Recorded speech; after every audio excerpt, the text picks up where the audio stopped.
Peggy Setiawan telah dinyatakan bebas dari kasus pembunuhan Vina dan Eki Cirebon. Namun, pengacara Hotman Paris menyebut Peggy bisa kembali jadi tersangka karena belum bebas dari pokok perkara. Tony RM, kuasa hukum Peggy Setiawan, menanggapi pernyataan Hotman Paris. Dirinya bilang berdasarkan amar putusan Hakim Pra-Peradilan, Peggy Setiawan tidak bisa ditetapkan sebagai tersangka dalam kasus yang sama.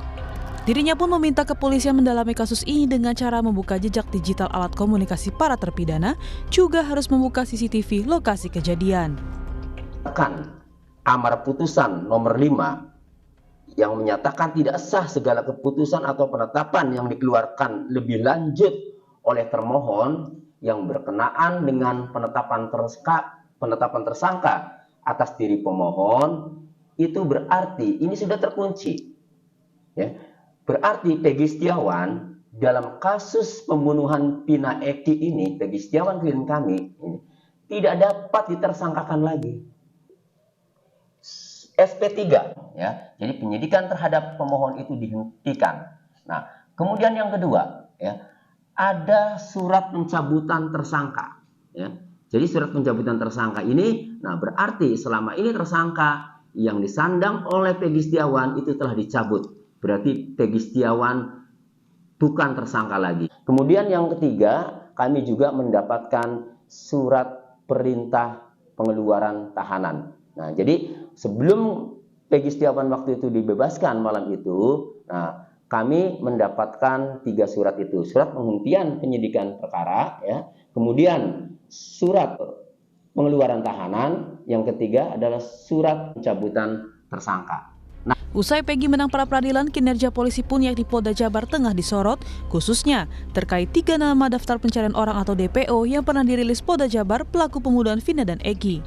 Mantan Wakapolri Komjen Purnawirawan Ugreseno menjelaskan, jika penetapan tersangkanya yang menyalahi aturan Polri, seharusnya membuat divisi profesi dan pengamanan Polri lebih mudah mengusut kasus ini meski tanpa ada laporan. Ya, mulai dari awal saja kan Propam harusnya bisa melihat di situ, ya kan? Dari mulai peristiwa terjadi, ya kan, laporan polisi tidak dibuat oleh petugas yang ke TKP, tapi dibuat oleh orang tuanya Eki, ya kan?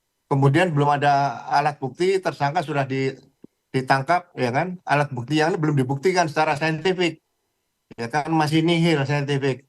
Nah, ini kan sebenarnya menyalahi aturan-aturan peraturan Kapolri dan peraturan Kabariskim di situ.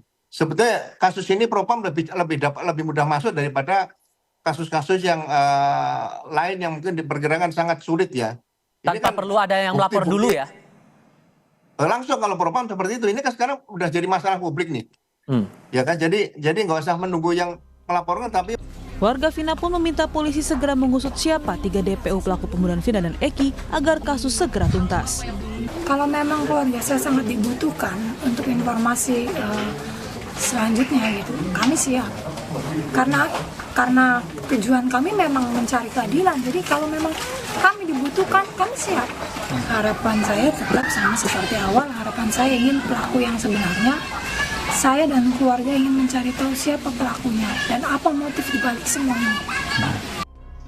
Kini publik pun menanti kinerja polisi untuk mengungkap pelaku sebenarnya dalam kasus pembunuhan Vina dan Eki secara tuntas. Tim Liputan Kompas TV.